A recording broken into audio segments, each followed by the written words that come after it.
Welcome everybody, I'm Eric, call sign N1JUR, and today I've got another 3 more iOS apps for ham radio that I think you're going to enjoy. So let's get into it.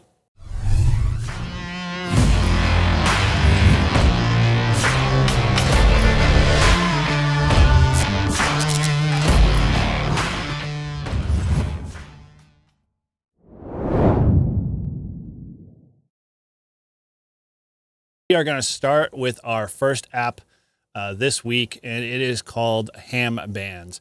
This is a paid app. It was $1.99 in the iOS App Store. So just beware as when you dive into this app, you'll find a very well-designed interface, and you might find that some of the information is a little bit more outside the continental US. The developer designed it to kind of encompass all of the ham bands. So let's hop over to my smartphone here and check it out. All right, so we are in the HamBands app here, and the developer's done a very good job with creating a very well planned, thoughtful layout. I mean, it's very visually appealing. It definitely keeps my interest as I kind of go through it. Let's just kind of do some of the basic stuff. They've got a user profile screen. You put your name and your call sign in there. There is a good value privacy statement there, so you know your information is just not being sold to the highest bidder. But here we see that it's covered pretty much on a global scale all of the bands for ham radio operators. So like if we wanted to go look at the Canada 80 meter band, you'll see that it pulls some, information, gives you the CW range, the data range, the sideband, all very useful information, especially if you're a new ham trying to figure out and navigate all of these bands, whether you're in the US or not. This can be very helpful. And they've offered some good links to the, regulators for each of those areas that cover those bands. In this case, you can just tap on that and it'll launch the page to go to the Canadian Radio Amateur, of Canada. And we'll close that out real quick. But what I did find that was a little lacking was that if I wanted to, kind of pull in information specifically about where I'm at, the app wasn't smart or context aware to say, oh, well, this is my call sign, do a lookup, and then confirm where my address is, and then just show me my band plan as kind of default.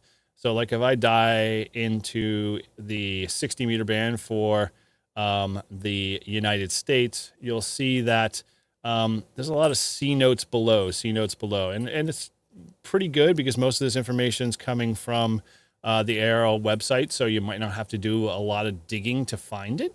However, I found that the information kind of was a little lacking. So like if I went into the 40 meter band as an example, you'll see that you need to go to the website for more additional information. It's like, well, why would I want to leave the app if I bought the app for the purposes of being able to find that information? I'd want it in front of me, not have to go farther down the rabbit hole to find the information. No matter what I was looking for. Now, I'm not quite sure what the licensing permission stuff is for all licenses, but I do know that, obviously, when you're a general, you are not allowed to operate in certain, areas of the band, as well as if you're, say, a technician, you definitely can't operate in the voice portions of, say, 40 and 20 and whatnot. So it's kind of confusing if you're definitely a new operator, at least in the United States. However, I'd be curious to hear your comments. If you're outside, you're one of my brotherly friends over there in Europe or in the UK or, outside of the US or even in Canada. Tell me what you guys think of the app. I mean, is it worth the $1.99 that the developer is, selling it for on the App Store? And leave them in the comments below. And again, there's some details of the developer. I found that obviously he's done some translations and stuff like that, so I'm assuming it's an overseas developer. So, it looks like it's a little bit more heavier towards, the Europe and, Canada and England band plans and those, radio associations that they're pulling information from. But overall, pretty decent app for whether or not it's worth the $1.99. Again, definitely good coat of paint, good organization, good design skills, but most of the information is, relatively static. So, if you really want to save yourself money, you can do a little Google and find, this information pretty quickly, either on the ARL website or on the local band plans for your specific country. And so that is HamBands, and the link is in the description to download it if you're interested.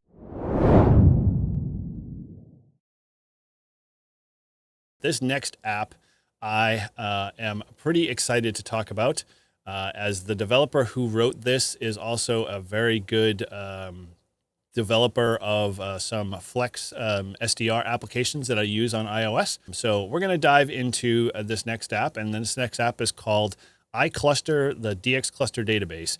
Now, I did a review a couple of episodes ago where we went into some of the other DXCluster apps that were out there, that they were a little, short in kind of, the functional purpose and being able to leverage it to your benefit.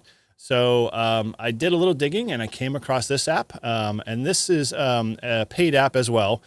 This is $1.99, but it is very well thought out and very well designed. And if you're familiar with, say, the Smart SDR applications for iOS for Flex, a lot of these screens might look a little familiar based off of, obviously if you do a lot of FT8, the FT8 component that's in Smart SDR follows kind of the same button scheme and layout and design. So you'll be very familiar with a lot of the functionality and being able to navigate in that.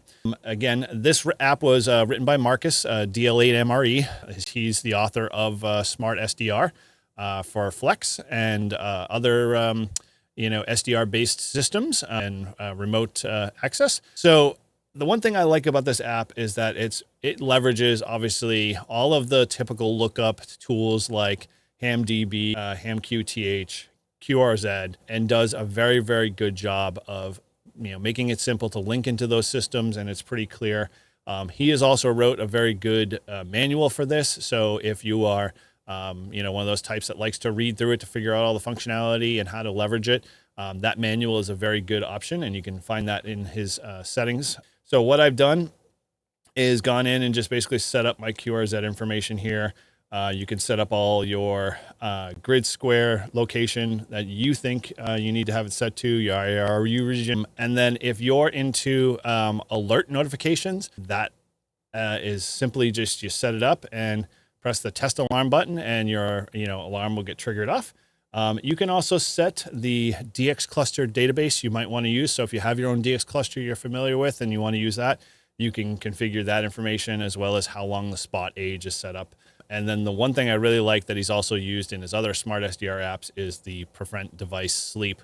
As we all know, that if you're very dependent on, wanting to see real-time stats updates, and say you're, in a contest and you want to put that off to the side, or maybe you're doing a hunt for, POTA or anything, and you want to watch the cluster, this app will stay alive and running in the foreground and won't allow the smartphone device to go to sleep. Now you can go in and create specific alarms. There are great features in here by band mode, everything that you're used to, say, if you use Ham Alert, would be available in this functionality, and you can create an alarm for whatever call sign you might be looking for, whatever band or mode, or any of that. And you can set that all up in the app and have it available. You can also use the filtering system, which I think is a really smart, well-designed filtering system. You can filter by band. You can filter by, say, I want to look for phone contacts on all of them. I want to, look for a specific comment that's been noted in, or I want to filter by any one of the zones or prefixes or countries. This tool does a very, very good job at being able to do that. And once you set those enabled filters, lo and behold, if you go back to your main DXCluster page, you'll find that it's only filtering real time for you for that information. Now, you can always click on the map here, which is a great tool. This is, again, a lot of borrowed components from the Smart SDR platform that he's developed, which I love. And you can, spin the nice 3D globe and see kind of where your contacts are. You can also go back to the list and say, I'm looking for, a contact from Italy, the specific. I can go in here and look up the call sign. I can do a QRZ lookup of them and find all of their details. I can see their profile page, very quick and easy. It's integrated into the app. This is the one thing I love about this, is that I never leave the app. I never open up another browser. I never query anything. It's just a page, and it's a simple back, and I'm right back in the app doing whatever I need to do. You can also look up the spotter information, which is really cool. I can separate all that information out, or the app does it for me, and I don't have to think twice about what it's doing. So that is DXCluster, which if you are one of those DX chasers and you like to get and be on top of the know, then this is an app you want to get on your smartphone and tablets and have it at the ready and available anytime. So give it a shot. Check it out. The link is in the description below.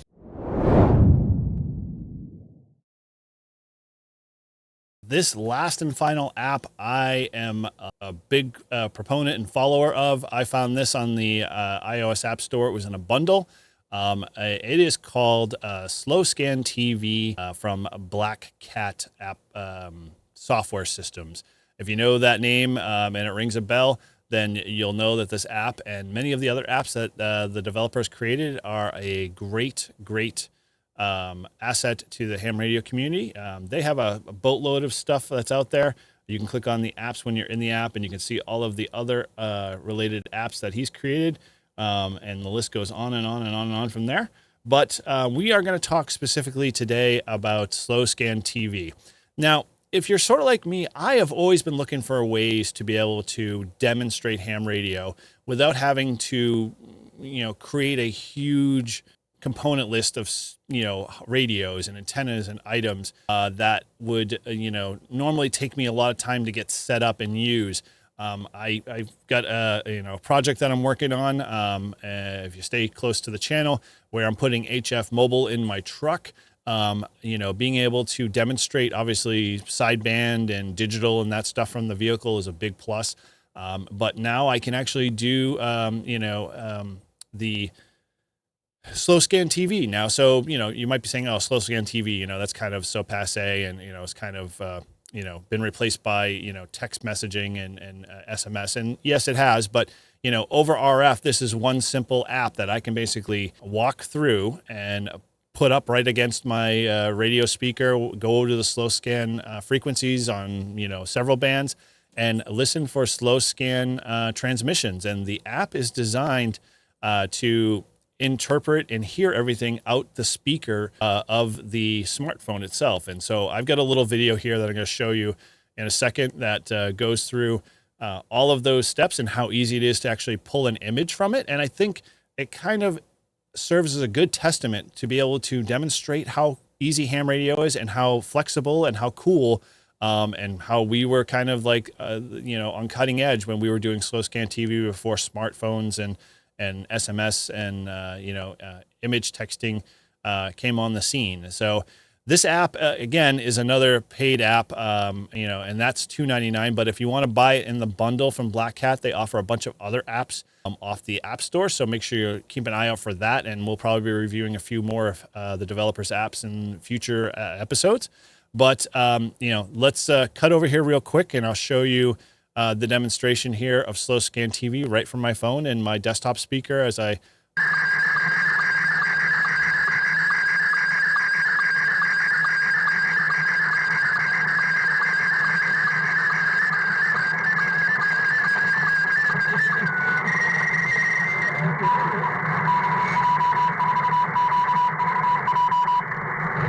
That's Black Cat software called Slow Scan TV.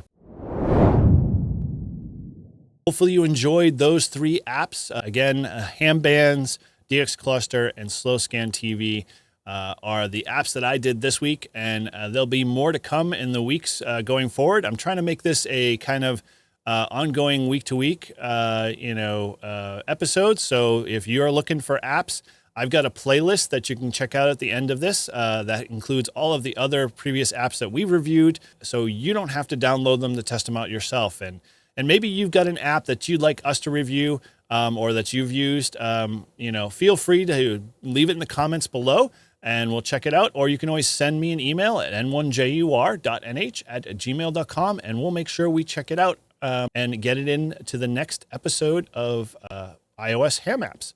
So with that, as always, make sure you like, subscribe, and we thank you for being patient and watching. And with that, we'll say 7-3.